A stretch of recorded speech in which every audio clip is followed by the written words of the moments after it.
חכמים להזכיר מן המאורע בכל זמן. אנחנו נמצאים בראש חודש. ראש חודש צריך להזכיר יעלה ויבוא. יעלה ויבוא גם בתפילת 18 וגם כן בברכת המזון. רק יש הבדלים ביניהם לגבי אם אדם טעה ולא הזכיר יעלה ויבוא. לגבי תפילה זה מעכב יותר הדבר הזה, מאחר והתפילה היא חובה, אז לכן אדם צריך לשים לב בראש חודש שלא לטעות. למה אם הוא טועה ולא הזכיר יעלה ויבוא, הוא צריך בעצם לחזור.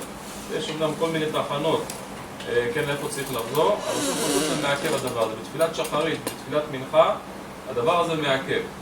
מי שלא אמר יעלה ויבוא בתפילת שחרית ובתפילת מנחה, אז אם הוא נזכר לפני שהוא חתם בברכה של המחזיר שכנתו לציון, לפני שהוא הזכיר את שם השם, נגיד לפני שהוא אמר ברוך אתה השם, הוא לא הזכיר את שם השם, אז כמובן יכול לומר שם באותו מקום, לפני שהזכיר את שם השם, הזכיר יעלה ויבוא, ובזה שום בעיה.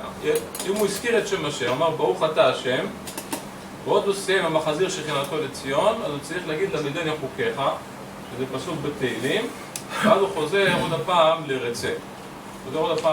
ושם יזכיר כרגיל, יעלה ויבוא. אם הוא כבר סיים המחזיר שכנתו לציון, לפני שהתחיל מודים, צריך לומר שם יעלה ויבוא.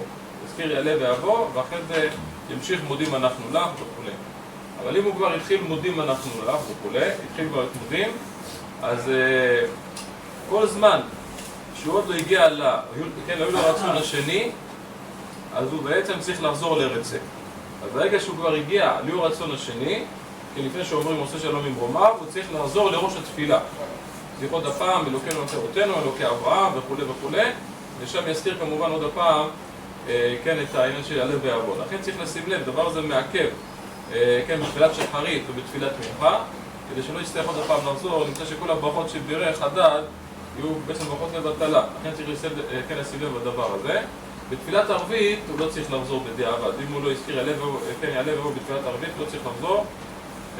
יש כמה טעמים, אחד הטעמים שהם מקדשים את החודש בלילה, לכן שם הוא לא צריך לחזור. אבל תפילת שחרית במנחה, הדבר הזה מעכב וצריך לחזור לפי התחנות שאנחנו בעצם הזכרנו. לגבי ברכת המזון, הדבר יותר קל. שם בדיעבד, מי שלא הזכיר יעלה ויבוא, לא צריך לחזור. למה? כי אין חובה, מה שתקנו חכמים, להזכיר יעלה ויבוא בברכת המזון, זה לכתחילה, אבל בדיעבד זה לא מעכב. למה אין חובה לאכול פת בראש חודש? נכון שיש מצווה, כמה כתב מרן בשולחן ערוך בסימן ת"י"ט, זה סימן אחד, סעיף אחד קטן. מצווה להרבות בסעודה של ראש חודש. ככה כתוב שם, מצווה להרבות, אבל זה לא דבר שהוא מעכב הדבר הזה. מי שלא רוצה לאכול לחם למשל היום בראש חודש, לא חייב לאכול לחם. אז לכן, מאחר וזה לא חובה הדבר הזה, אז לכתחילה צריך להזכיר, ובדיעבד מי ששכח ולא הזכיר יעלה ויבוא בתור ברכת המזון, הוא לא צריך לחזור מחדש.